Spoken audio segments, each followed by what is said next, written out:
Hi, my name is AngieB, and my channel is for Black women over 50 who have entered into the life of widowhood. My hopes is that we can form a community of like-minded people who have the common bond of being widows. I will share my 8 years of experience in managing my grief into widowhood. What I'd like to talk to you about today are 5 myths that I have heard over time from other people, from just people in general talking about it. Also from what I've seen on social media and just my experience in the last 8 years. One of the common myths, so let's get started. I should say though, if you like what we're the type of subjects that we're talking about, I would like to invite you to click like, click share, comment, subscribe, and also click that notification bell so that the next time that I go live or I post a video, you will be notified. Okay, so let's get started with the 5 myths. Okay, the first one, and this one bothers me whenever I hear it, is when someone says, oh, I thought she moved on from that. Is she still talking about that, or moved on? Or is the 2 words that I hear people say. Grief is not something that you move on from. Grief is it's a life-altering event that happens because someone that you truly loved died. And so it's not something that you can move on from. It's something that we have to learn how to move forward and how to manage it. But it's nothing that we move on from. Okay, the second myth that I've heard is that it will go faster if you ignore it. Not true, not true. Actually, if you ignore it, it may be worse because it will consume you and it will take longer for you to go through the grief process. With that being said, the third myth that I've heard often is that people think that you should be able to be over it in a year. So they're putting a time frame on it. There is no time frame for how long you grieve that person.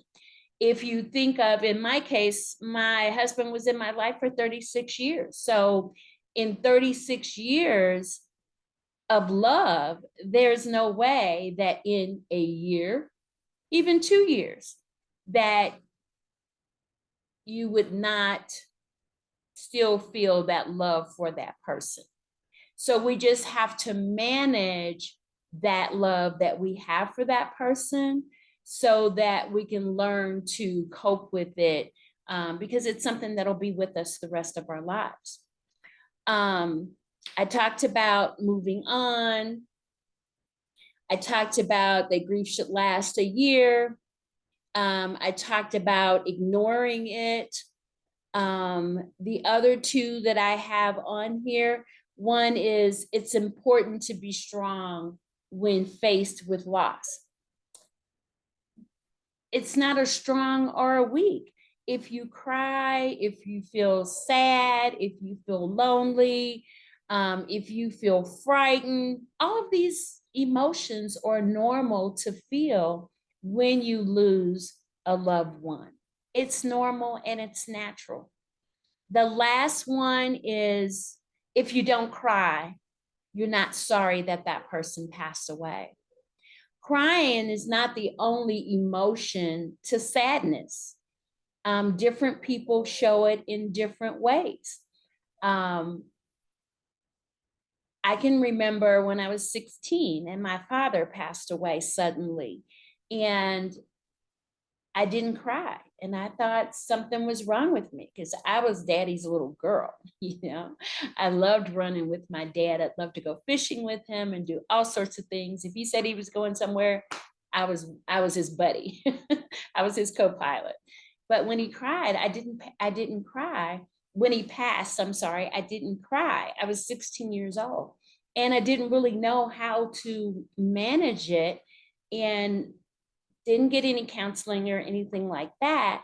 And so through, time, I learned how to manage my grief and my love for my dad. I would still talk to him, you know. So it's you as an individual, how you decide to handle grief, how you decide to cope with grief. This is your journey. So whatever you choose to do on this journey, it's yours to make.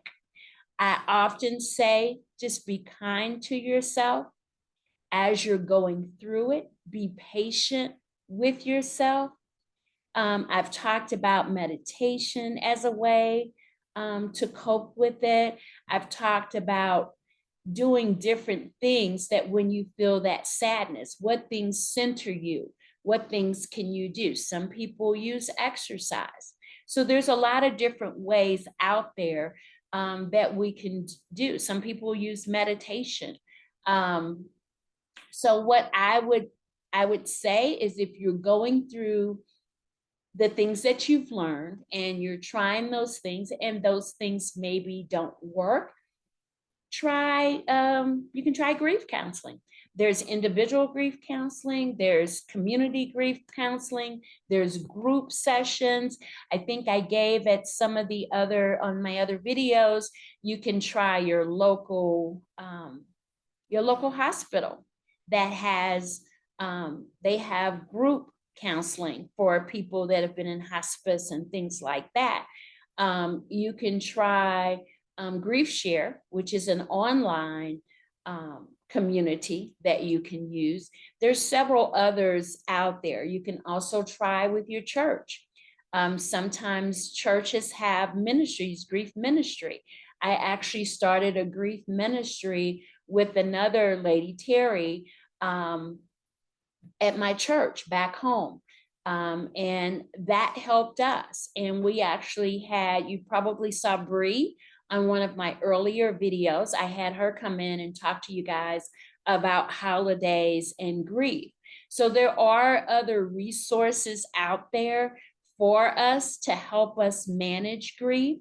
And so I just wanted to get on today to talk about those 5 myths. So if this is something, that conversation that you think that you might like to hear more about, again, I would like to invite you to like, comment, share, subscribe, and hit that notification bell. So the next time I post a video, you'll be in the community. Thank you so much for watching tonight, and I hope you have a good evening. God bless.